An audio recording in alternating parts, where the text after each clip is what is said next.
மக்களே, ஒரு விஷயத்த நம்ம பேசியே ஆகணும். அந்த கட்டாயத்துல இருக்கிறோம். என்ன அப்படின்னா, இந்த ரோடு நம்மளுக்கு சாலை வசதிகள்லாம் இருக்கு பாத்தீங்களா? அதெல்லாம் இந்த எலெக்ஷன் 5 வருஷம் ஆட்சியை முடிச்சுட்டு எலெக்ஷன் அதை எண்ட்ல தான் அந்த ரோடை போட்டுருவாங்க நம்மளுக்கு. ஏன்னா அது வரைக்கும் ரோடு போட மாட்டாங்க.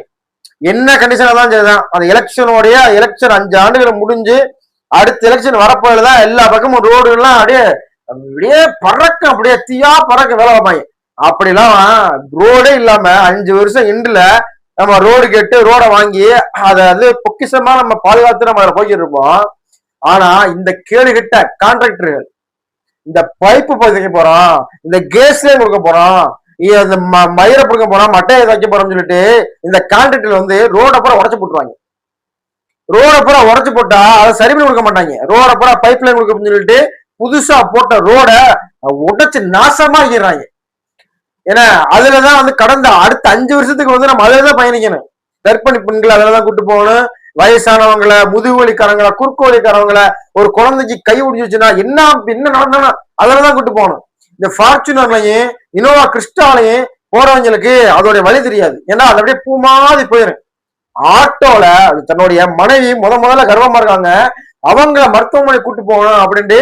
ஏன்னா அவங்கள கூட்டு போகும்போதுதான் அந்த கணவனுக்கு வலிக்கும் பாருங்க, அந்த வழி அரசாங்கம் உணரணும். எம்எல்ஏவுக்கும் எம்பிக்கும் ஏன்னா இன்னைக்கு அமைச்சர்களுடைய மனைவிமார்கள் கர்ப்பமா இருக்கும்போது அந்த உடஞ்ச ரோடுகள்ல கூட்டு போனா அதோட வழி தெரியும்.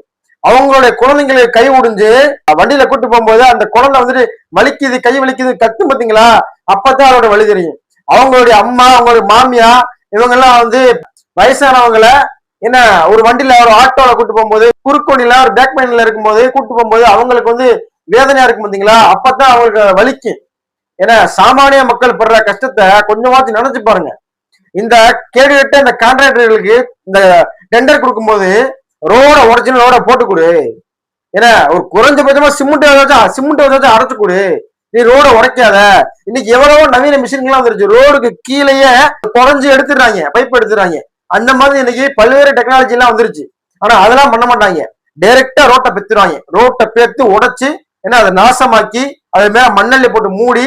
ஏன்னா இங்க இருந்து 1 கிலோமீட்டர் தூரம் போகணும் அப்படின்னாலுமே குதிரைல போகும்போது இல்ல, குதிரையில டக்கரண்டு அப்படிதான் போகணும்.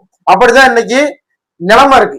அதெல்லாம் டெண்டர் கொடுக்கும்போது, கான்ட்ராக்ட் கொடுக்கும் போது இன்னைக்கு இருக்கக்கூடிய அமைச்சர்கள் அது சம்பந்தப்பட்ட அதிகாரிகள் எல்லாம் சொல்லி அதை கொடுக்கணும். அது வேலை முடிஞ்சோன்னா ரோடு கரெக்டா இருக்கா அப்படின்னு பார்க்கணும்.